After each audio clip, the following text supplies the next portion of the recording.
Welcome, everyone. It's really wonderful to be able to introduce Dr. Rajiv Kumar. I'm sure many of you, of course, know of him from before. I've followed his work for a long time. But as by way of formality, I think it'll be nice to also see all the things that he has done, and some of which I was also not aware of. Perhaps same for you. So I think many of you would know him as the former vice chairman of Niti Aayog. During his time, he did several interesting things there. He's now the chairman of Pehle India Foundation. Prior to this, he has been in many interesting and influential positions in academia. He was the director of ICRIER in Delhi, which is one of the foremost policy research institutions in Delhi. He was also the chief economist at CII and secretary general at FICCI, the Confederation of Indian Industry and Federation for Indian Chambers of Commerce and Industry. So he's been quite involved in the private sector as well. He's been at the Asian Development Bank for 10 years or so in Manila. So in a kind of international development experience there as well. He's been professor at IIFT, a senior fellow at CPR. In government too, other than Niti Aayog, he's been in the Department of Economic Affairs, in the Ministry of Finance, where he was the economic advisor. So he's held all of these positions in variety of fields and brings all of this experience. I should also add this, he's actually Chancellor of Gokhale Institute too, which I did not know. Gokhale Institute produces some really fine young economists. We get people from there too in our own master's program who finish bachelor's there and so on. So it's really wonderful to be able to introduce him and of course look forward to listening to him. As was said at the beginning, the talk will be about an hour and then followed by half an hour of Q&A, which I will moderate. So please hold your questions till then. And please join me in welcoming Dr. Rajiv Kumar. Thank you very much for the introduction, and great feeling to be here and talking to you about Bharat at 100. And thanks to the Azim Premji University and Professor Sudhish for inviting me. And I must express right up front that the main motivation for me was to be able to meet Azim Premji Sahab if possible, but that wish was met very recently in Goa. I spent a weekend with him there when we were in a conference.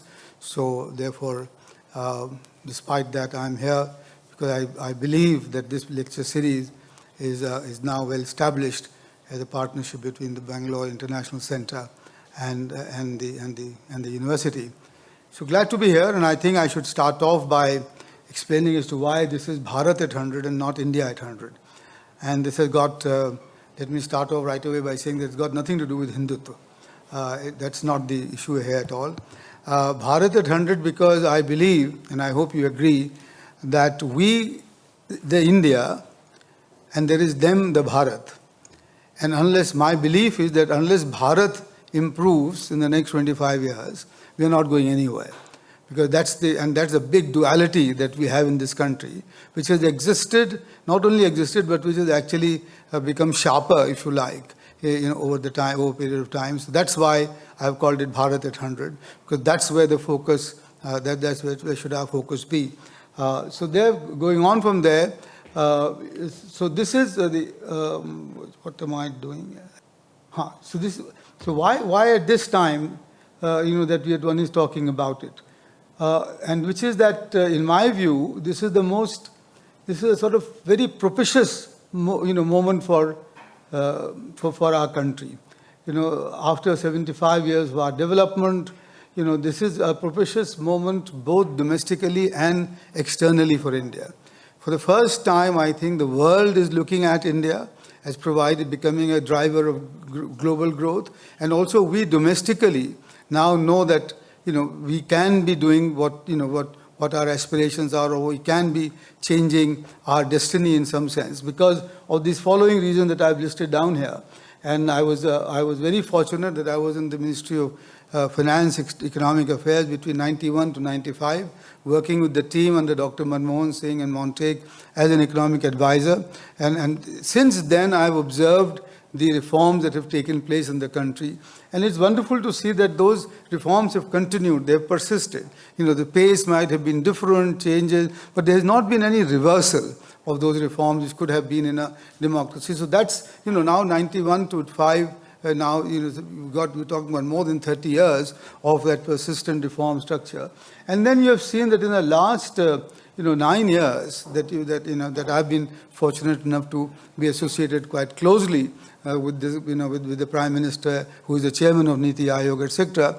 I don't want to list all of those, but you can see that there are huge things have been done here. There's literally been a surge of development, which I don't think in any 9-year period in the country since independence have been achieved so far. This 9-year period actually is in some sense outstanding in that respect. We have had, good periods before, etc. For example, 2003 to 2011 was a period where we chalked up 8% rate of growth. But without the kind of reforms that we are seeing now, the more difficult ones, the more structural ones, and they're all listed here, and all of these achievements are listed here, of which I think, for me, if you like, the JAM Trinity is extremely important. Actually, all of them are very important. But the ONDC, the GST, you talk about it, the India Stack, Diksha, coming of age of the UPI, the digital public infrastructure, etc., etc. But please also note the last two things that are mentioned here, which is that financially, and finance is the bloodstream, if you like, of the economy, we are in a very sweet spot, in the sense that our gross NPAs are now less than, 5%, and our private debt to GDP ratio, friends, ladies and gentlemen, just please remember that one of the sort of bottom line of this presentation is that India will grow with the private sector, not because of the government. But the private sector would have to be leading, this growth, and therefore that last line is a very important one, because there is a huge runway still left for the private sector to improve its debt to equity ratio, etc., provided the conditions. That's the first, part of it. The second, again, domestic conditions. This thing doesn't change willingly. Probably there's a lag. Yeah, that's so. These are again the domestic conditions. All of us know this. There is this macroeconomic stability. The external debt to GDP ratio is good. I don't want to repeat, but it's now a cliche that we are the fastest growing large democracy in the world. At 6%, we're probably the fastest growing large economy in any case.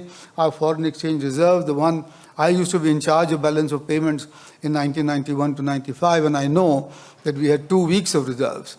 And every week I had to report to the finance minister then as to what the conditions of our balance of payments, etc. But none of that. Now, 11 months of import, and our current account deficit is also pretty well managed. The macroeconomic stability is there, which actually,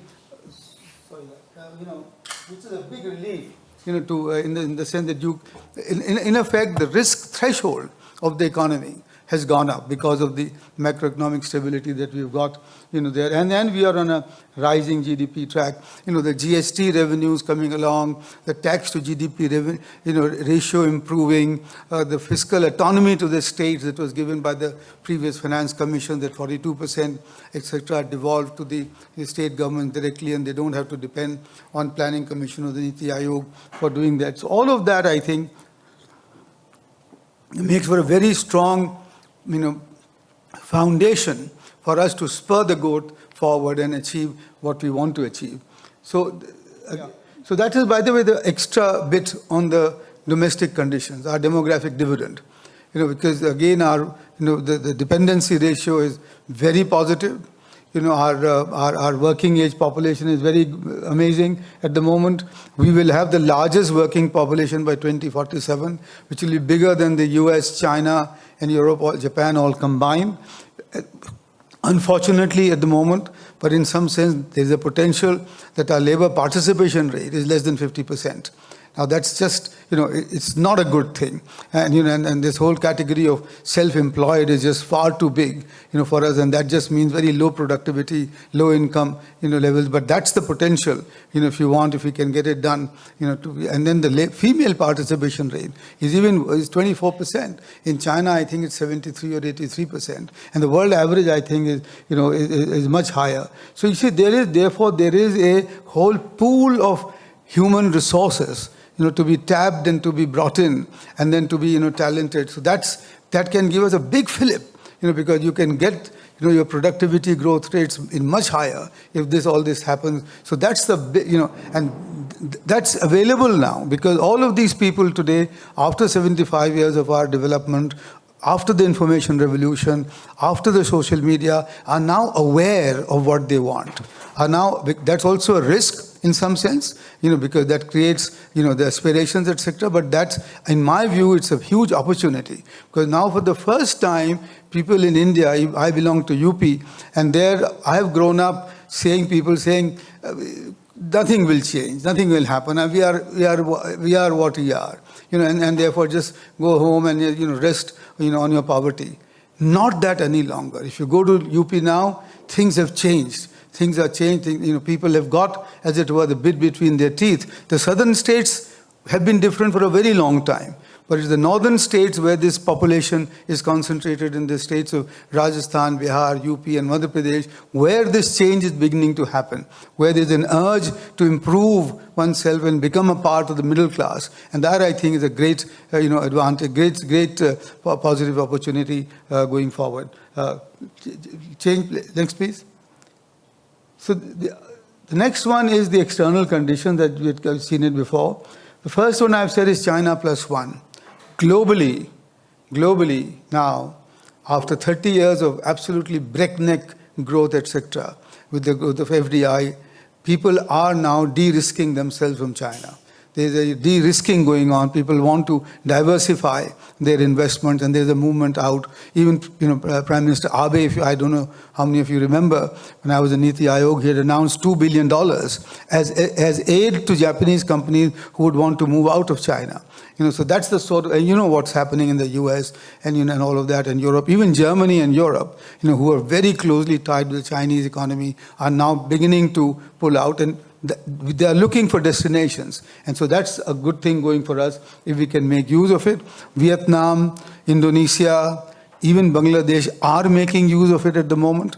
We need to do the same if we go forward. The second one, of course, is the geostrategic advantage, but which is the same thing, is that we need a counterbalancing power in Asia to China, and there is no other country other than India with the same size and sort of history and so on, which can do. So therefore, we are becoming, the India story becomes very good abroad. Wherever you go now, in any foreign capital, people are the first time giving their attention to India and what's happening in India and things like that. There are a number of these bilateral and regional agreements. We were very averse to them earlier. Some of it still remains. For example, we didn't sign the RCEP, which I had been advocating very strongly. But then by that time, this was before, but again, we are trying to do that with the UK. We're trying to do that with Europe. Apparently, some services negotiation might happen even with the US, and things like so. That's there. There is the of course, our investors, but that, by the way, is seen as a large potential market because of its potential for growth.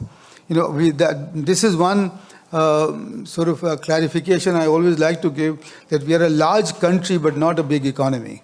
Because at the moment, the $3 trillion economy and a per capita income of about $3,000 doesn't make it into a big economy. An illusion which very often our leadership and our seniors suffer from, that, we are a large economy, so everybody will come to us, and therefore we don't make the effort, as it were, to attract the investment or the investor that we need to do. The G20 has been an amazing, success, better than anybody had expected. And Amitabh Kant, who was working with me as my CEO, has done an amazing job, and to get the consensus, and that has put India, in some sense, on the high table of global governance. And that's a very good thing going for us. And then finally here, the diaspora. I'm only talking about the Indian diaspora in the US, which the latest figure shows about 4 million. And these are very highly educated, highly talented people. They represent a brain drain, but at the same time, they represent a very big resource for our country, and they can influence the business decisions, which anyway in America influence the political decisions in a big. So all of these international things, are also, make it as a propitious moment for us.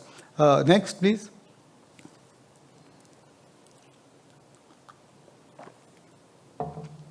So therefore, we are saying is that let's seize the moment, and prevent us from being caught in the middle income trap. Brazil, Argentina, all the Latin American countries had similar moments, Mexico, but they ended up being caught in the middle income trap. And now the Asians, I am sure many of you have read The Economist, I think 2 issues back, which talked about the Asian countries becoming old before they become rich. And that's happened in a very big way, So, Thailand is the case in point. China might become so, all this. And our situation, the point about this slide simply is that the window is short. The window is not just ever extending. It will shut on us by 2050 for sure, if not then 2055, because that is the time when our dependency ratio sort of steeply, worsens. It's happening already in the southern states. There are, we are not, we are below our, replacement rates of population, in all the 6 states together, and it might well happen over, for the country as a whole, that our dependency ratio worsens quite sharply up. Actually, the UN projection is that after 2047, our dependency ratio begins to decline very sharply. So the window is just these 25 years. And then 25 years is, and therefore we have to seize the moment. Next. And the second reason for seizing the moment is what's happened to us vis-a-vis our northern neighbor. I mean, look at these figures. 1990, you just see those figures here. We were together, $396 billion and $326 billion. Their population was larger. Our per capita income was almost the same in 1990. And today, they are 18 trillion, and we are 3.3 trillion, 3.4 trillion. So that's what's happened. Why? Because the Chinese from 1990 to 2020 did a growth of 10% average for 3 decades. There was a growth commission set up by, I think, the World Bank, the UN, headed by Michael Spence, who was the Nobel laureate. And he and I go back, we met very often because he would come to India to look at it. And he would say that India has all the potential to do what China is doing, but and laid down some conditions as well, but we haven't been able to do that so far. So therefore, and look at the last 2 lines there. In 1990, we had 6%, our per capita income was 6% of the global average per capita income. It's become 18%, which is wonderful, 3x, why not? But look at what China has done. It was 7% and is now 85% of the world global average per capita income. And that, and therefore, and again, I'm now told that there are 20 industries in the world sectors in which China has a chokehold, in the sense that it produces more than 50% of those of that particular industrial output globally. And all of these, etc. And I point out to steel, because our steel production predates China's by decades. We started our Jamshedpur in the 19th century, and we had the best of iron ore and the coal, etc., etc. But today, look at our production. It's our 118 to 1 billion, 10x. That's what's happened to us. And this is repeated sectors after sectors after sectors. So my point simply here is that if we allow this gap to increase now in the next 25 years, already they have a bit of they call it the string of pearls strategy, which is to choke get the neighbors around us in their grip, and then slowly take our space. I've always thought of India as extending from Kabul to Yangon.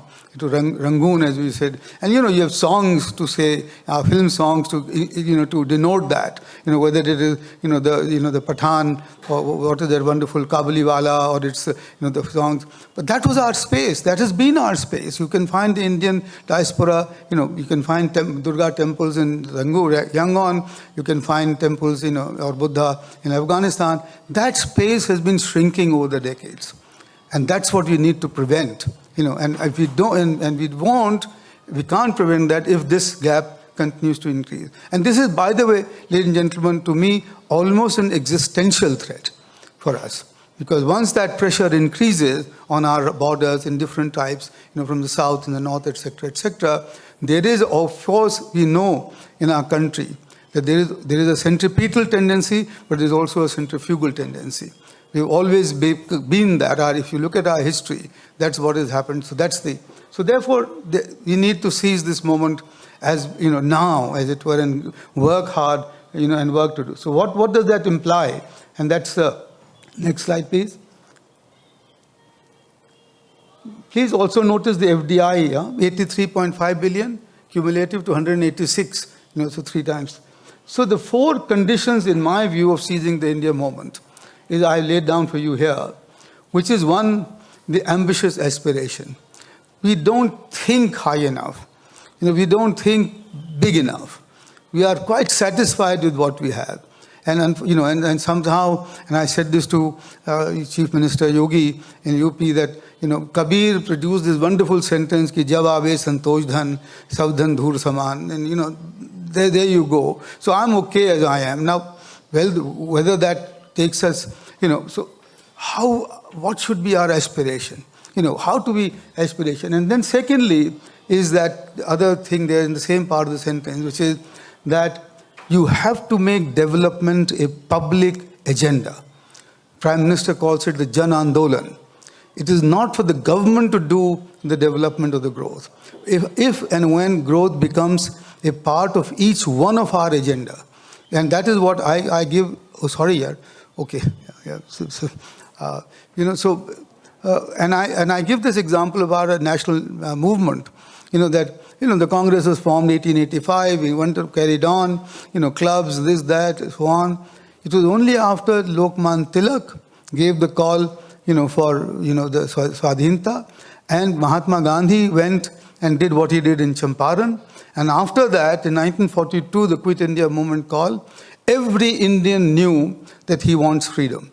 And once that happened, it didn't take very long for us to achieve that. And this is what we need to do today, make development and growth a part of our each personal agenda.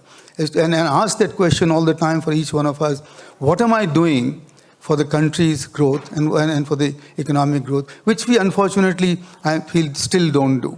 The second precondition, by the way, please do note that I have kept it as the first condition, a necessary condition. The second condition is the effective management of the triple transition, social, economic, and environment. And then there's a political one. There is no country in the world history, no country, I repeat, there is no country in the world history which has achieved this simultaneous transition together for all of these 3. The social, economic, and political. It's always been sequential. Think about North America. The native Indians went first, the slaves came second, the women were forgotten until 1927 or something like that. And then happened the great capitalist revolution. Think of China, think of any other country. Believe me, economic, social, and political, and now environment, all of these transitions to be completed together is a huge task. But our forefathers have given us that. And I believe that we can and we have the talent to rise to it. And in any case, it's an imperative as far as I'm concerned. So that's the second big condition that we have to accept. Now, politically, we are really quite much there. A Dalit lady to have become a chief minister 3 times in UP and completing her term means that we are social transition, and about the Tamil Nadu and so on. Social transition, we've made an amazing achievement. Without a bullet being fired, nothing happened. The whole social pyramid has almost been turned on its head in some ways. And that's a huge. But now the other thing, economic transition, we still got. The third one is celebrating, I said catering, I now say celebrating India's diversity and not try to make it homogeneous. We cannot be in any case.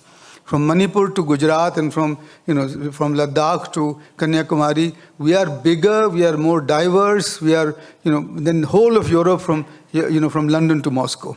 And you think about it, to homogenize this scale is just simply not possible. And to run it from Delhi, for God's sake, is like running the whole of Europe from Brussels. Can't be. So therefore, we need to have this decentralized, decision making. We need to have this decentralized development design. I'm working now from Pehle India Foundation. We just signed an MOU with the Assam government to take 7 districts as pilots for designing district development plans, because each district in our case, as an average, is about 3 million people. The largest is about 7 or 9 million people. 3 million is bigger or larger than most of those North European countries that we've got. So, if they can have a government, and that's what you are needed, that's what you're required, because at that time, and we'll come to that later. So that's the third condition. And the fourth one, again, is critical. We are not a trusting nation today. For whatever reasons, historical, social, political. I've been, as was said in the introduction, I worked as an academic, I worked in the government, I worked in the industry, I worked in international. I've seen it from all sides. And I've seen that all of us look at each other with a fair degree of suspicion. What is going on? What is in it for me? Is this guy going to be, good for me? That doesn't make for pulling together. That doesn't make for making a national cause, which is what everybody else does. You go to Japan, quietly the Kedan, Ren, and their people and people that run the country quietly together, You go to Germany, the same thing happens everywhere. There's you call a rotating door philosophy in the US, Our door only moves in one direction, very often. People who are retired come to our think tanks and so on and so forth. Now, those are the 4 necessary conditions as far as I'm concerned to get that. Next, please. So, what should be our quantitative aspiration? That's the idea. What do we do? Now, I won't take much time here. Purchasing power parity terms, people talk about it, so I want to just mention it to you. $6,500 per capita now. My friend Surjit Bhalla wrote an article in Times of India. I wrote a rejoinder to that. He said 6,500 now, reaching 20,000 requires 4.7% rate of growth. You can do it while sleeping. As Gurcharan said, while everybody is asleep, India can grow it at that level. And that to me is simply just not good enough. So I put this to you, but I'm just saying, and at 6%, which is what we seem to be thinking is good enough for us, we will reach in per capita income terms $27,000. So we can pride ourselves in calling a developed country on those terms at least. Next one, please. So in nominal terms, I think because nominal terms is what really matters in the world. Nominal terms is what defines your hard power, your soft power, your own actually, standard of living, etc. So in nominal terms, today you are at 2,388. This is the latest figure. You want to go to 20,000 because that's the OECD figure for being a developed economy. You require a growth rate of per capita income of 9.2% per annum. And that's, and therefore GDP growth rate, because by that time the population growth rate really sort of stabilizes, it doesn't grow very much faster. You require a similar growth rate of GDP of 9%. And at 6%, if we do 6%, we'll reach 9,800. And so therefore, can we do it? People say impossible. So therefore, the example of China. No, it's not that people haven't done it. People have done 10% for 3 decades. So why shouldn't we be able to do 10% or 9% for 3 decades? Now, question is, if we aspire to do it, then we will find the solutions to do it. If we don't even aspire there, then of course, we are doing all very well and we can keep congratulating ourselves as we go forward. And I put down that last bullet very recently, which is that in 2006, I was the chief economist of CII, and we had a national executive meeting in Jaipur. And there was unanimity among the industrial business people that 10% is doable, at that time. Why not? Because, remember 2003 to 2011, we were already growing at 8.5%. So that was the mood after the Vajpayee government's reforms. and that was 2004 when Dr. Manmohan Singh come up, and there were huge expectations that the reforms will continue, etc. And there was unanimity at that time. And I remember so clearly businessman after businessman saying that this is what, will be achieved. But so far, we actually fell off the 8-point half. So therefore, the next one is, so I'm saying that there is also even a bigger aspiration. First century AD, Angus Madison, OECD study, published. The big economic historian, Cambridge University, says first century AD, India was 30% of the world economy. And China was 27%. That was the reason where Alexander the Great came marching along all across looking for us. But even by 1850, we were 18% of the world economy. And that's when our real exploitation started. And by the time the Brits left us, we were about 2.8% in 1947. And there is now some work coming along which is showing that even our literacy levels were much higher, in the pre-British days than they were at the end of the British days, etc. So they found a prosperous country, and they left a country full of famines, poverty, hunger, and disease. That's what had happened. Today our population is 16% of the global population, and I'm saying that let our aspiration be that we will be 18% of the world economy in 2047. Can we do that? And for that, the numbers are there.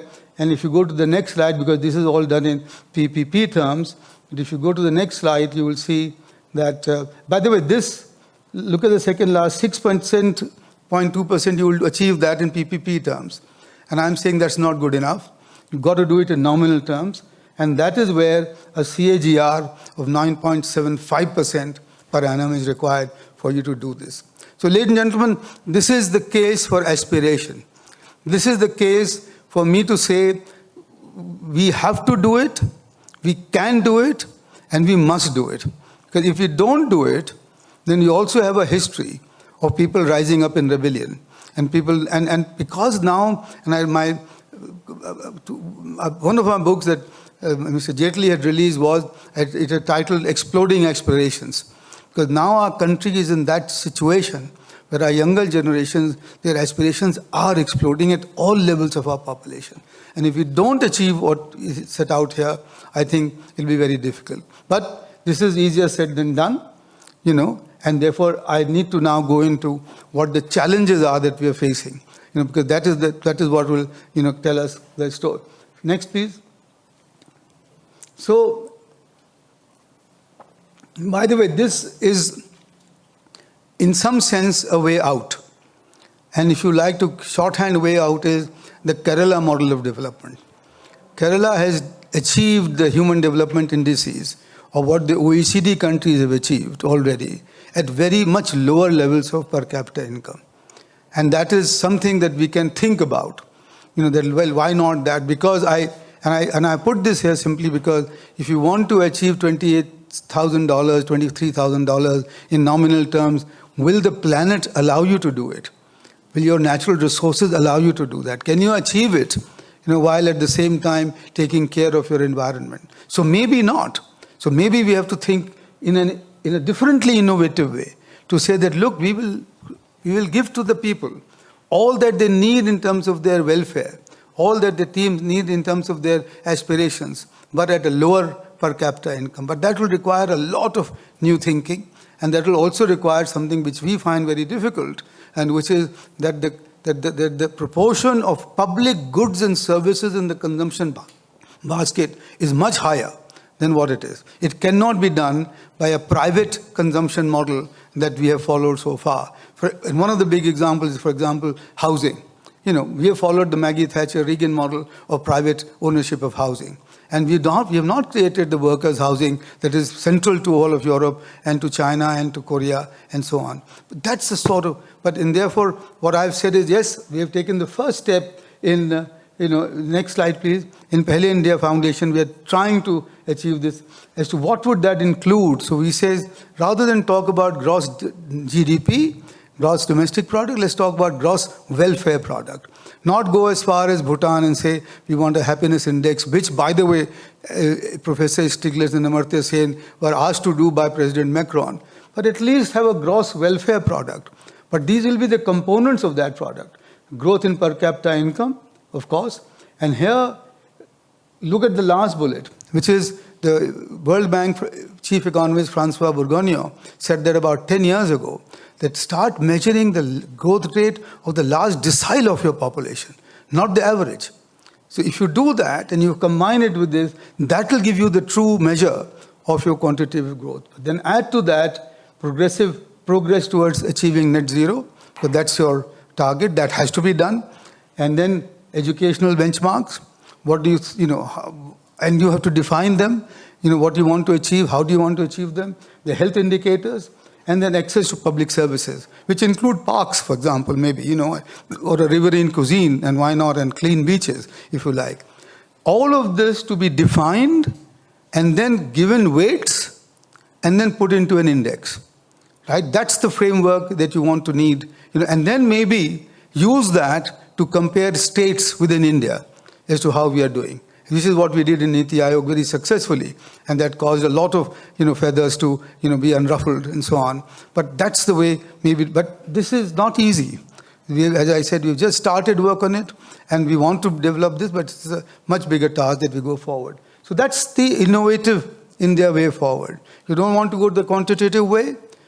Great, but can you do this? If not, at least try and do that and can grow at 10%. Because in any case, growth and welfare, there's a recent paper showing that there is a very tight correlation between growth and welfare, 0.94% or something like that. So at least focus on that, and that, to repeat myself, means that you have to empower your private sector to be able to lead that growth going forward. Next. So then the challenges here. And the first one and the central one to me today is, as I was saying outside, India is the only country in the world history that will have to grow exponentially and also reduce its carbon footprint. Nobody has done that before. Nobody expects us to do it also. You talk to anybody else, they say, "Arey bhai, don't talk, this is all good talk, etc., etc." We've all gone through it. We've seen Chongqing and Mercury in the Tokyo Bay and the River Thames, where it was said that if you put your hand in, half the hand comes out, etc., etc. The Aral Sea, I've seen it because I used to work in Central Asia in the ADB. Half of the Aral Sea has dried up completely. And there you can see ships lying there, and you can see the soil with all the chemicals in it swirling in the air, which is causing extensive asthma in Uzbekistan, which is where next to the Aral Sea. So all of that, so people say, look, forget that. The point, however, is that not just us, but the world won't survive if we did that. If we let our planetary considerations go to naught, if we just gave up on sustainability, if we gave on climate, carbon neutrality, reducing the carbon footprint, it's period. It's, again, more and more people will tell you that this is now a very short window. So that's the first challenge. It's a central challenge for me today, facing us. The second one, of course, and I attended an amazing conference in Goa recently, sired by Eric Schmidt, the founder of Google. This is, it's scary what's happening. People there, knowledgeable people there, people of the best Silicon Valley companies, etc., telling you that in 5 years, you might have 90% plus human jobs being done better than by algorithms than anything else. Already, I think I read somewhere, I forget today, I think somewhere, which is that there could be a time very soon where doctors, where algorithms will have to certify that the doctor's diagnosis is correct. Just the other way around. The AI, it's a new world. It's now being created. We are not aware of it in this country, except maybe in Bangalore. I don't know where else. But that's a reality that's dawning upon us very quickly and very sharply. The third one is employment generation. I talked about the participation rates, 49%, 50%. That's pathetic. The so-called category of self-employed people are those who are in my colony. I always give this example, a guy who rides his bicycle only with one leg and is a kawadiwala. That's the category of self-employed. Are we wanting that sort of a country for ourselves? Sitting under the trees everywhere. That's the Bharat that you're talking about. And I have a farm which I go to very often in the villages. You see the people. So that employment generation, let's admit to the fact that the employment generation has not been as successful as we would like it to be, as it must be. A female participation rate of 24%, for God's sakes, this is something not, and it's not because women don't want to do it. My mother was married when she was intermediate and studied BA and MA and B.Ed and M.Ed because she wanted to work. So it's, and I'm talking about 1948 onwards.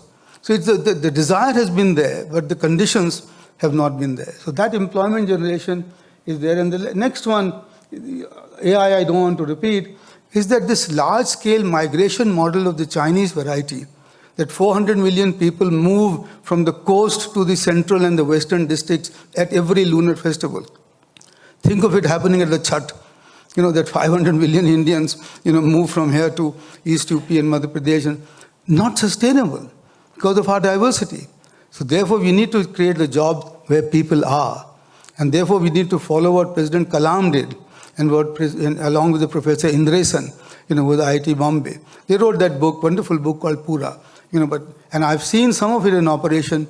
If you go to a place called Chitrakoot, you can see Nanaji Deshmukh having done some of that. So those are the three challenges to begin with. The next lot are probably as, if not, next please.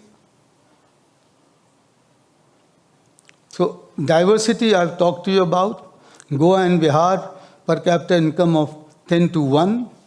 Our languages 22 constitutionally, 1,368 dialects.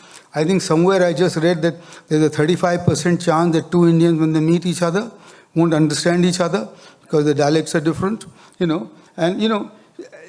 agroclimatic zones, from Kashmir or Ladakh to whatever, every possible agroclimatic zone in our country. So that's our diversity. So can we, and this is one of my major learnings from Niti Aayog has been that there are very few, if any, policies which have a pan-India impact or a pan-India relevance. All of it, because we are so different. Because each one of our states, and so that's that. And then the inclusion,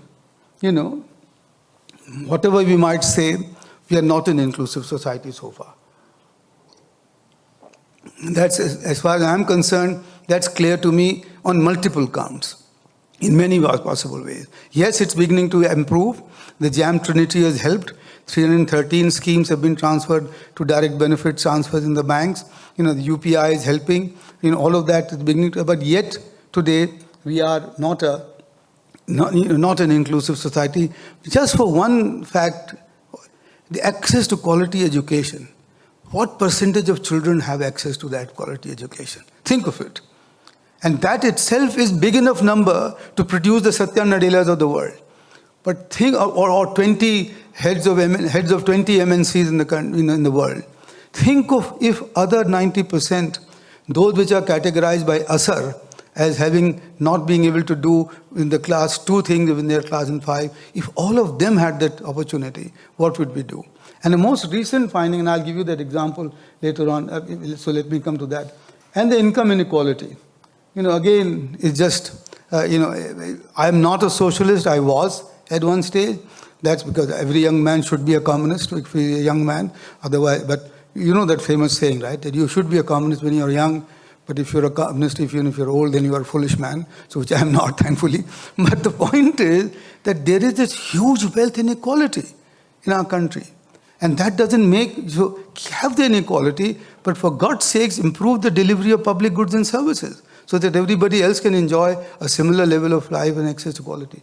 Next one. So these are the challenges, ladies and gentlemen, and they're quite formidable, and they need an innovative India-specific way forward. Don't tell me what is done in Sweden. Don't tell me what happened in China.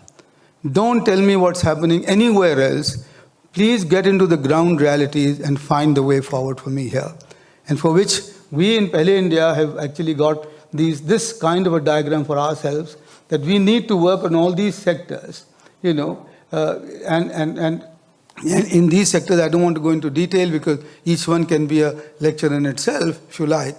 But these are the areas which are the core 13 areas where we have to find the India model of working forward, including in macroeconomic stability. I don't know whether we need the fiscal discipline that we give to ourselves. We have given ourselves a fiscal target of 3% of GDP. We've never achieved it. We've done double of that quite often. Our states and central fiscal deficit combined is about 9%, if I'm not mistaken, or 9%, nearly 9%. We have not imploded. The Chicago boys will tell us, the University of Chicago boys will tell us you shouldn't be existing any longer because, we've done this fiscal, profligacy. The Argentines are in trouble because of that. But somehow, because maybe our private sector, our private economy is much stronger than the public economy. And so therefore we go, anyway. So each one of this requires a study on its right. And I just give you 2 or 3 examples before I end this talk. Next, please. So the first example I want to give you is making districts the fulcrum of development design and decision making. I think this is a key today. And especially, I've worked very closely with the CSO, the Central Statistical Office, the NSO, etc. I don't know, anyway, that's a long story. Presented a paper even at the Madurai India Econometric Conference. This top-down estimation of the GDP is simply a nonsense. You've got to do a bottom-up estimation of the GDP properly. And this came to me, by the way, in a very amazing way, which is the Chief Minister of UP asked the question that 2 years of COVID shutdown, everything was shut down, but agriculture was called a necessary operation. In UP being an principal agricultural state, he asked the question, why did my GDP become lower than that of the other manufacturing states? And nobody would give an answer, none of them. And we won't be able to give an answer because our agricultural output estimation is done by proxy. We don't do, and there are technologies available today which can help you do it. And private sector people are doing it, either through satellite imagery or tablets, etc., etc. But we just, as it were, what is the word? We take some figures and then we imply, for the others. Agricultural output is principally done for your food, for your grain crops, for your crops, agricultural crops, horticulture, fisheries, poultry, which are growing in proportion all the time, are simply not taken or estimated properly. So that's the reason for which today we are starting this pilot project for 7 districts in Assam, that we will do a district development product for each district. And if you do that, and if you then set KRIs for the district administration, stop calling him or her the revenue officer, for God's sake. Her job is no longer revenue collection. That was when the British were there. Call them development officer, and this is what the Chief Minister of Assam has actually done, and then set her the KRI that in the next 3 years, this is your baseline, you estimated that for her, and then you say that, okay, this will be your district growth, and that will be the way. By the way, there used to be district industrial planning in our planning period, and all of them became dysfunctional. And the second bullet is an amazing one, because if you do that, that is when you will get the accountability of the governance at that level, where the local entrepreneurs, civil society, academia, etc., can talk to the district administration and say that, look, this is what is supposed to be done and why not, etc. So that's my first example of thinking completely, ab initio about how we do our work, whether we do our, estimation. Second example that I would want to give you, ladies and gentlemen, is next. Large-scale switch to zero chemical farming. And that's and first let me start off by saying it's not as absurd as it sounds, because 3,030,000 lakh farmers are already registered as practicing it today. And 2 million of them in the West Godavari district of Andhra Pradesh, led by a person called T. Vijay Kumar, who used to be the Secretary Rural Development. And he is the one who was the father of the self-help groups, and he's now leading this effort. Idea simply is, look at the second bullet here. I called the Institute of Soil Sciences from Bhopal, established in 1868. I called them to Niti Aayog. They told us, 1947, our organic carbon content of the soil was 2.5%. 1.5% is required to keep the land arable. Today it is 0.4%. We have desertified our land. And how have we done that? Because by just pumping in more and more chemical fertilizer, by pumping in more and more chemical, pesticide and herbicide and all of that. As you put the chemicals in, carbon goes up. Basically, simple as that. That's the thing. So what you need to do is to follow the example of what T. Vijay Kumar has done, or what more famous Subhash Palekar of Amravati district in Maharashtra has done, because he learned 20 years by staying with the tribal people, that you can create a viable agriculture by refusing to use chemicals and by using local and organic and cow-based inputs as catalysts, not as manures, as catalysts to fire the micronutrients, the microbiomes in the soil, which then release the micronutrients. And for example, in our farm, where we've now been for 4 years not been using chemicals, the earthworms have come back again. And the earthworms are the best aeration mechanism for your soil, because they go, believe it or not, 20 feet deep in one hole and come back on the other. And that's and Fukuoka, the Japanese scientist, has said, you don't need any tilling of the soil, etc. Why am I saying this, friends, ladies and gentlemen, is that this is probably a single silver bullet for our health, for our environment, for our soil, and for our agriculture. And this needs to be propagated. And I took 1.5 years to convince the Prime Minister, who was very skeptical of this. But then he finally, on 21st November 2021, from Anand in Gujarat, addressed a rally of about 40 million farmers to say that Prakritik Kheti is the future of our country. Now, it seems a pie in the sky, but believe you me, it's not that. Yields drop slightly to begin with, but the costs drop much more, because you're not using any of those purchase crops, and therefore the net income of the farmer rises, and also the health along with it, and the health of the consumer. I don't know how many of you know that each apple that you eat has had 16 sprays of pesticide and herbicide on it when it comes down to you. And in Himachal, they are now experimenting in a big way through the Y.S. Parmar University of growing apple orchards without any chemicals. And they have a much better shelf life, etc. So that's my second example of thinking completely differently, not incrementally. No more of saying, increase subsidy here, fertilizer subsidy here. Then no, switch to zero chemical farming in every possible way, whichever way. And then, of course, huge discussion. Next one. So this is the demographic dividend that we keep talking about. And I came across this 2 years ago, again in Niti Aayog. Somebody brought a report to me, a UNICEF report, saying that 800 million children in the world are exposed to dangerous levels of lead.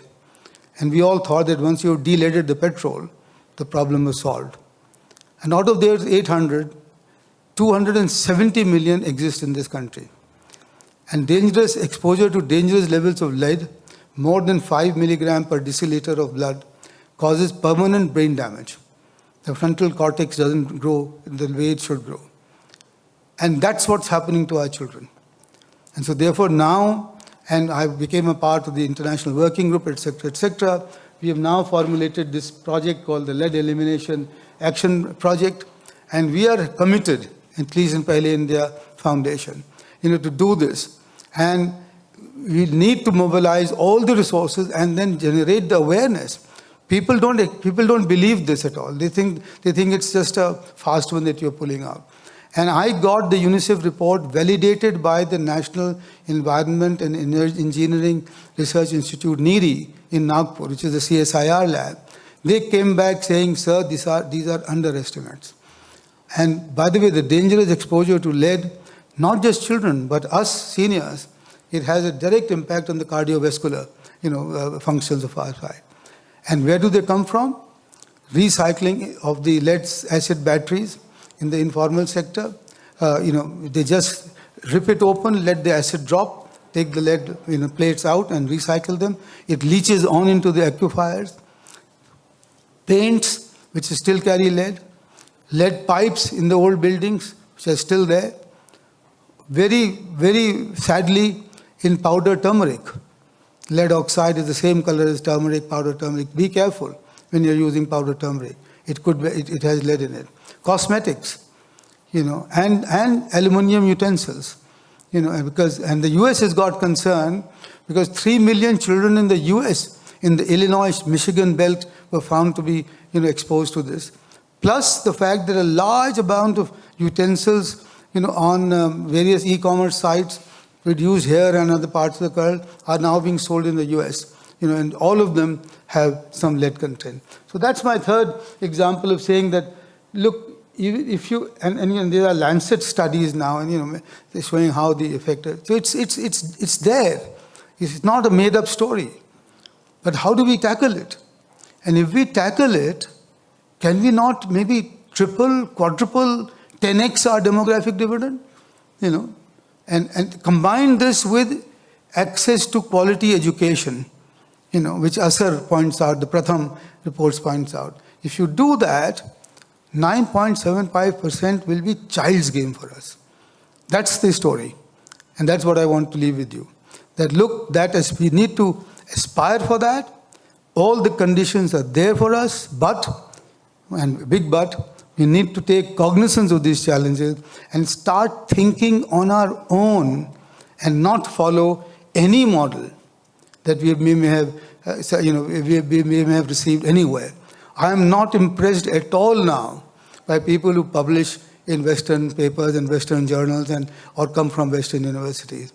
No, tell me how are we solving this problem here? And that's what the burden of the song is. Next. And I think that's it really. So this is therefore the vision that we have in the Pehle India Foundation, which is that we want to work with a coalition of partners. This is a plug, for Pehle India Foundation, so pardon me that. But nonetheless, because we are working on this very large things, I thought we'll let you know, that. So ambitious visioning platform that captures the many voices of Indians, diversity, and there are many voices, we can't deny them, creates mutual trust, highlights sector opportunities and challenges, engages in active dissemination. Printing will not work. Now Pehle India will have to be on Instagram somehow, somewhere. Okay. And continuous feedback. By the way, that's the other big issue, which is that one thing that is very big, massively missing is that there is no feedback mechanism to our leadership. And any system which doesn't have a feedback mechanism is always in disequilibrium and can never achieve. So that's what we are doing. And in fact that that Bharat at 100 is a project that we've started on, and we'll keep it relevant. Thank you all very much for listening to me. Next slide. Yeah. Okay. Yeah. Thank you. Thank you, Dr. Rajiv Kumar, for a wonderful talk. My head is still spinning with all the things that were discussed. So I'm looking forward to the questions that people will have. There are already quite a few I can see. So I was, going to start with my own, but maybe actually I'll just... Take the chance. Okay, maybe I will not get the chance later. Yeah, that's true. So we have half an hour. Maybe, okay, so I will take the chance. Of course, you spoke about many, many things that, we could have a long conversation on. But I want to just pick up on two things. One is public goods and the other is trust, which I found, my own inclination is they are really, really important things. So going forward, if we say we've got 25 years, and you have seen a lot of how we do things in government and elsewhere too, what would you say needs to change to really give us, some jump in both how we treat public goods, how we produce them, how we, make them accessible, and the culture of trust or mistrust that needs to change? What do we need to change? And by we, you can take government, you can take whoever you want. On the public goods thing, I sincerely believe, and I must accept that there will be other answers to it, and one has to keep learning on that. But really the district design and development model that we are suggesting can be a paradigm shift in delivery of public goods and services. Because if the, and then essentially what one is talking about is the real implementation of Amendment 73 and 74 of the Constitution. The local government to become empowered. Now what I'm saying is that you keep talking about it, but you don't do, the state government don't even, allocate the kinds of funds that are required there. So I am saying therefore that let's start a pilot, and I'm hoping that I'll be able to start this also in UP, but start in every state, take a few districts, and why not just, and by the way, this I learned this again, courtesy the Prime Minister who egged us on to do the aspirational districts project.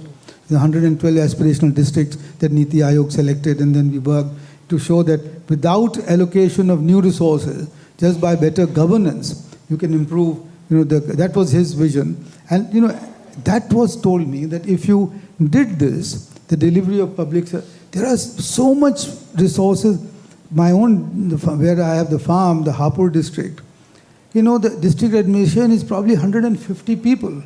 And the district collector, revenue officer, doesn't even know who the district administration are. So that's, if you think of that, I think a lot can improve. And that's something which is doable. That is something that if we, each one of us takes a district, where we come from or where we do, and we say that, look, and this is what we will, or students, so that's one answer, because not to make it too long. My view is that that's a practical way forward, and the rest of it will be taken care of by democracy and so on. On your other question on the trust thing, is that you need to have a platform which will bring, and I worked, as you know, in CII and in FICCI, and these were organizations whose job it was to provide a platform which will have a candid conversation between the industry and the government and the academia and so on. But they've lost their purpose. They've become, everybody gives no less than 9.7 for every budget, that you get. And not a voice is heard in, we need to create that platform. And where can it be created? I think universities are a very good place, especially private universities, because thankfully they don't look up to the government, for funding, etc., etc. Think tanks, we in Pehle India, it's a very difficult journey, but we've decided that we won't take, help from the government, because again, some joint secretary or the other will come and tell us what to do.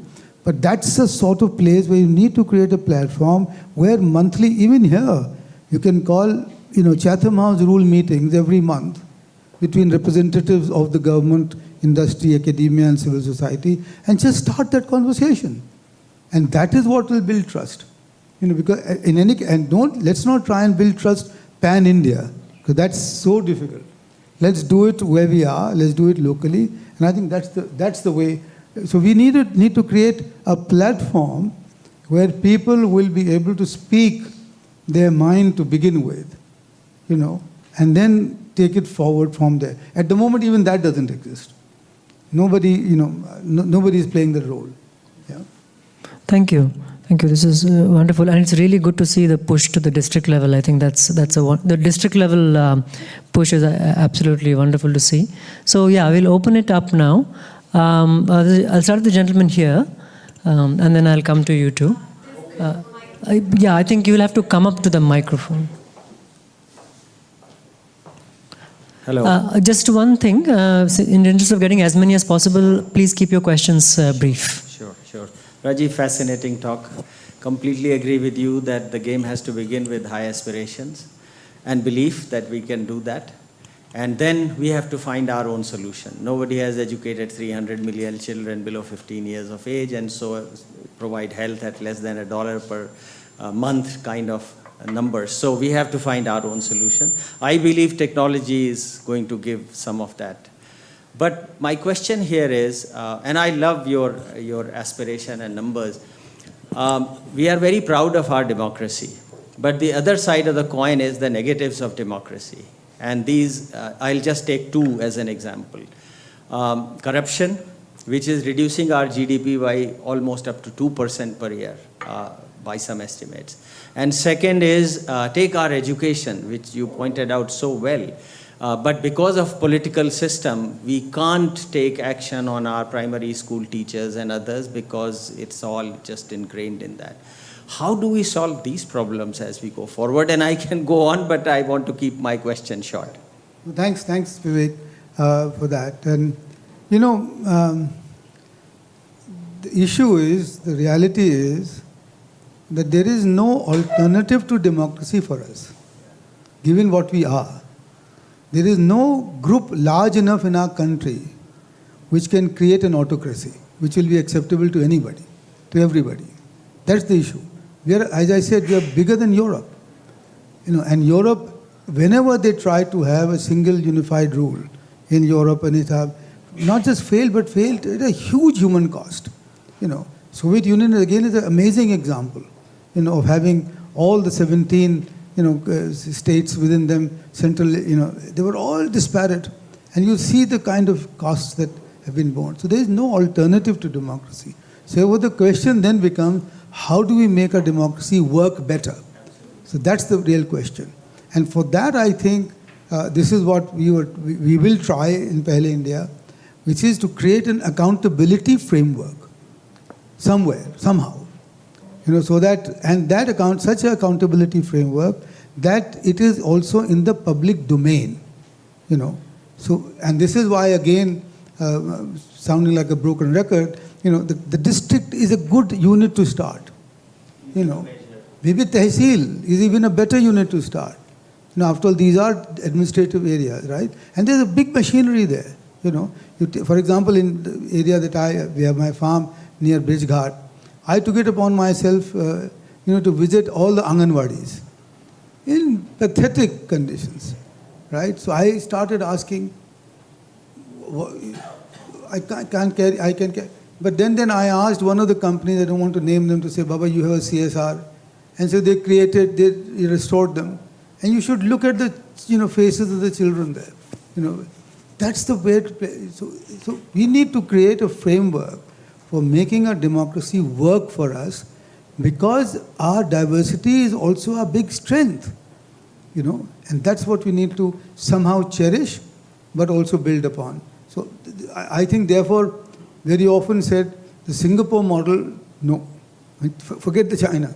The Singapore model also not for us. We won't be able to carry it forward. There is no way. Why don't, actually this gentleman had his hand up first, maybe. And I can build up on that. Professor, my name is Gopal. I work in leadership organization area. Excellent presentation. I was looking, today I came from inclusion. I think all 2 days of inclusion. Your perspective is very much in sync with what is happening to the country. Those, out of those 13, 5 areas you shared in red, my understanding is Government of India is working multiple ways. Health, education, all that. You remember in the 13 is specific points on, I mentored part of Mahatma Gandhi National Fellowship, which IMB does. I mentored 5 coastal districts. 5? Coastal districts of Orissa. District model is absolutely fine. What I found, I was mentoring me, Shamal Roy, Nagdevara, we are mentoring 5 districts. So we found, this is, I want your input, we found skill development, Ministry of Government of India is doing a very good scheme, but state government is run by the different government, you know. So I told them, please go ahead, talk to the MP. Sir, MP is from a district, from a different party, and they're very funny. And our students are excellent. Many of them have got into state administrative service, civil services. They're saying, sir, I don't know how to break this. We have a development plan for the district. Skill development committee is not working, we are functioning, but they are stuck.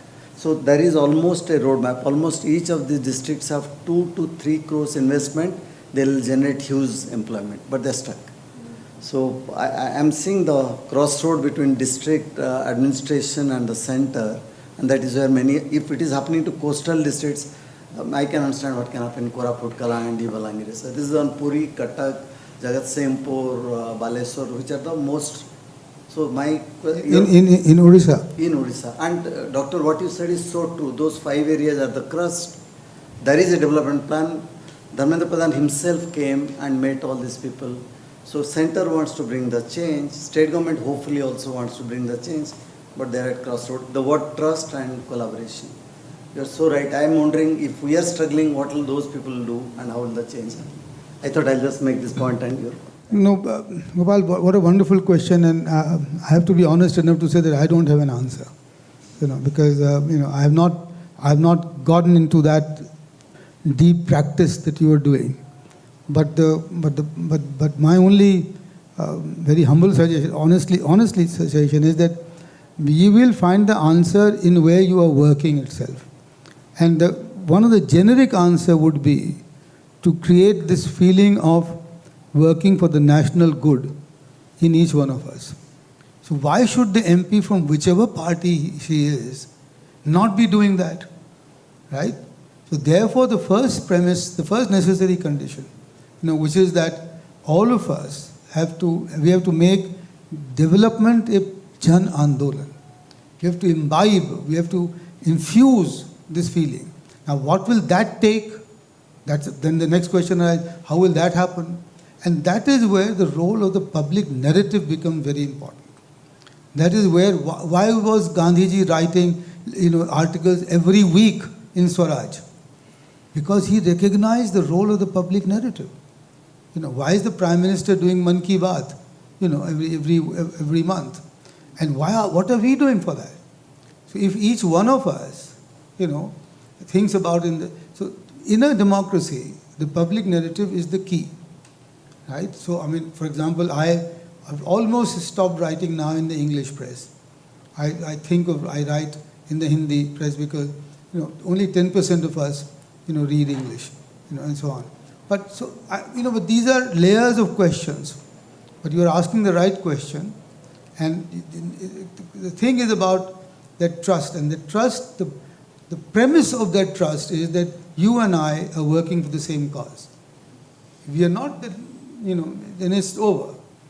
And third point would be that if I am not working for the same cause, which is the national good, there should be somebody there who should be able to tell me and then the public narrative that I am not doing so.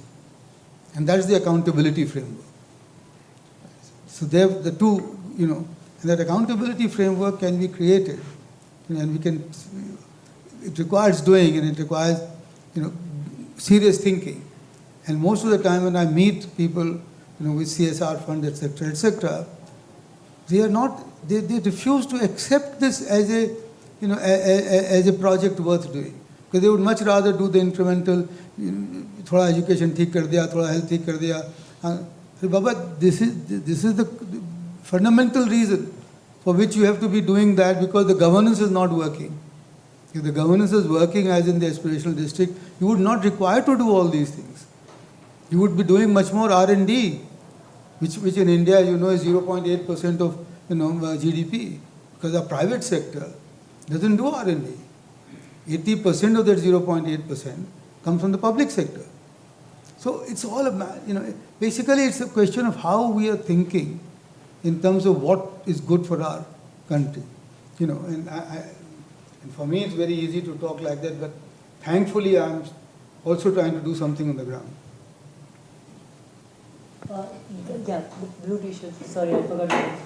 You were there first. Yeah. So thank you for the insightful talk. So my question is that... Your name, please? Rohin. Yeah. Rohin. Rohit, hi Rohit. So considering the fact that, we would need economic reforms continuously over the years to, achieve some of these big aspirational goals that we have. And, you worked with Dr. Ahluwalia and Dr. Singh in 91, you worked with the current Prime Minister. Do you think economic reforms enjoy support across the political spectrum? And do you see that as a big risk where, the government changes and these similar reforms do not enjoy support with another set of people who've come in? And do you see that as a risk? Not really, because this is what I wanted to point out. Let's answer. You see, because since 1991, the direction has remained unchanged. So everybody has supported it. I think the GST is the best example. The party in part today was opposed to that, when it was introduced, but then came along, introduced it, And it is to the pragmatism of the opposition party that they agreed to it. Also because, so therefore I don't think that's a risk at all. The risk is only the pace of reform. Because in some areas you will do it, and the other risk which is emerging in a very big way is this culture of freebies, the populism, which is becoming a really, as an economist, as a person who thinks about the country, that's becoming a very big issue for our whole ecosystem, because freebies can, that's not the answer. I answered your question, so we can talk about freebies later on. Yes, please. Good evening, sir. Thank you so much for this lecture. It was fantastic. My question had to do with... Named? Ishan, sir. Right. My question had to do with the industry. As you know, industrial growth rates have been lagging behind, whether it's GDP or other sectors like services. They've been lagging behind for quite a long time. They're about 5.9% last year by what I remember. This is just off the top of my head. And the central government has tried in the last 9 years to sort of remedy that through Make in India and other schemes. And they've been largely unsuccessful. And industry actually is very important to not only growth rates, but to per capita income and job creation. What can we do to sort of spur this growth rate beyond what it is? So your essential question is what should be done to raise the rate of growth of the private enterprise. Can I phrase it like that? Because that's what the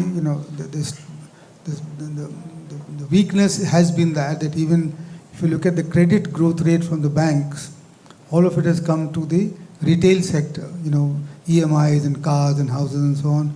The credit growth to industry has actually declined for a large number of years, etc. So the private sector is not, and the finance minister has said it, so I don't, that the private sector is not coming up, as it were, to take part in the growth story, which is why the public sector has to compensate for a huge increase in the public capex, public capital expenditure, through all that is happening, which is not, which can't be done, it can only be done to a point, etc. So therefore, the good question therefore is that what is holding back the private investor? Now, my own understanding, my own take on this is that there is a great deal of uncertainty in the system. Private sector, the private investor, can take risk, and risks have probabilities attached to it. Uncertainty has no probability attached to it. And therefore, uncertainty is an anathema to investment. And therefore, and I won't answer that question, we need to go into the causes of the uncertainty that is being created. Why is that uncertainty there? There is an uncertainty. I can't see any other reason, because, after all, our capacity, our Reserve Bank figures, our capacity utilization is only 74%, and it needs to go up. So, it's a level where new capacity needs to be created, so on and so forth. So I've given you the answer. The answer is, there are some factors which are creating uncertainty in the environment. Now, whether it is corruption or it's the way retrospective policies behave, there are several factors, and I think it's a good thing to research on, and then have the courage to speak. So that's the other problem. Because maybe people know something, and that's the feedback thing. So if you find a system where the private sector feels that it can't really give a feedback, then clearly there is a little bit of an issue here. Thank you very much, sir. If I could just follow up, because I'm in the chair, so, but do you think part of the lack of private investment growth, and we've seen this now for maybe about 10 years, this problem, and this is after the, taking care of NPAs to an extent and cleaning up all of that has happened, and we're still seeing softness there. There have been people who have been talking about lack of income growth at the bottom and a sort of demand constraint showing up now, that we've run out of whatever steam could be afforded from the top. Do you think there's any truth to that? Yeah, I wrote a piece along with Nikhil Gupta, who is the chief economist at Motilal Oswal, saying that the K-shaped recovery is a fact. That the top, not big companies have had a much better growth rate, etc. But the lower half, which is what which provides 80% of the employment, suffered hugely during COVID, and that's never been recovered to the extent that's possible. So that's what and that's been the mainstay of the informal economy in a very big way, and created incomes. Now, as I said, I published it, so I know it, but I don't think this is taken cognizance of, and because the other problem is that even if you take cognizance of it, the methods to then remedy it are not so easy and not clear at all. So again, that's an issue which requires much deeper thinking and analysis than what we have at the moment.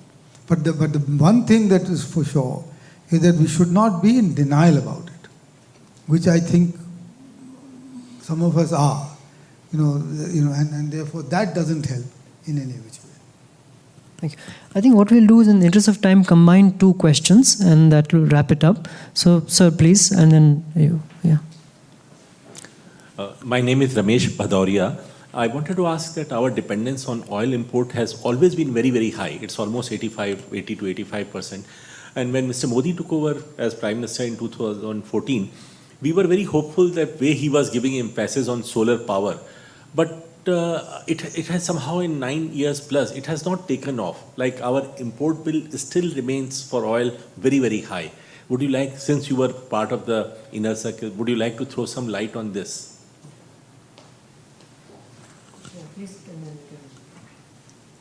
I'm sorry if others did not get a chance. Maybe there will be some time to catch up. Hi, my name is Samir. Since you have, my company that I work for does a lot of business with the banking sector and public sector banks and all that. Let me tell you, corruption is a big problem there as well. My pointed question to you is, this particular finance minister decided to merge a lot of public sector banks, right, to improve access to credit. Has that really happened? And do you think this particular finance minister is also, doing superficial things and not attacking the real problem? That's one. And also I've heard in multiple presentations, including yours today, that India was 30% of the world's GDP before the Brits came, right? No, first century AD. First century AD. So what kind of data points are attached to this, and is this an accurate estimation? So three questions, two from you and one from the gentleman, Mr. Bhadoria. Answering the first one, the easiest one, refer you to the book by Angus Maddison. It's a voluminous encyclopedic book. It's an OECD-sponsored study that he did, and he's an economic historian of very good repute. So he's given all the data points for him. And there is another book by, I think, I forget, Mr. Bajrang Lal. He's one of the RSS Pracharaks, who's also talked about ancient India, etc. And he's also given a lot of empirical evidence. I forget the name completely. So that's there. So this is, in some sense, it's not a story. It's a bit of a fact, and also supported by the fact that otherwise people like Vasco da Gama and Columbus, etc., would not come looking for us, and for no good reason. India and China had a coastal trade among themselves, which was much bigger than the whole of transatlantic trade, for a very long time, and just the coastal trade. And there are very, very good evidence. On your first question, sorry, I'll come to you last. On your first question, I can't comment personally on the finance minister. That's not something. So my views of now, the way you asked the question, my views become a bit contentious. But the way, let me put it like this, that we in Niti Aayog had very strongly, and repeating, very strongly supported the privatization of banks rather than merger of banks. But things happen in the government the way they happen, and so this was done. And my view is that that would have been, we don't want to comment on what's happened, but my view is that that would have been a much better. And we had said also at that time that the State Bank of India could remain a government bank because you need government intervention and government instrument. and 27% or 23% of the banking sector was large enough. But so therefore, I suppose my answer to your question is implicit in what I have said. On the oil front, I'm not sure that the oil bill as a percentage of total energy consumption has not come down. You have to look at, and the figure has to be, and I don't have the figures. For example, let's say the per capita energy consumption in India is about 1,300 kilowatt hours. So what we need to estimate is that what percentage of this comes from the fossil fuel, which is gas and oil together. And I but I'm reasonably sure that because of the ramping up of our electricity generation, based on coal and not on oil, and also because of the solar power generation, which has, many large companies have succeeded. It hasn't succeeded to the way it was meant to be, but that energy consumption, our dependence on fossil fuel, has declined over the last 8 or 9 years, not as much as we. And the reason for that was that the solar power program, the capital subsidy that was given on an ex ante basis. That if you showed a capital investment, the government gave you 30%. And the clever people that we are, we showed large capacities on paper and grabbed the subsidy and walked off with it. So therefore the PLI scheme that you now see for 13 sectors, which was designed in Niti Aayog, is an ex post facto subsidy scheme. That once you produce the kind of target that you've given us, we will give you the subsidy later on.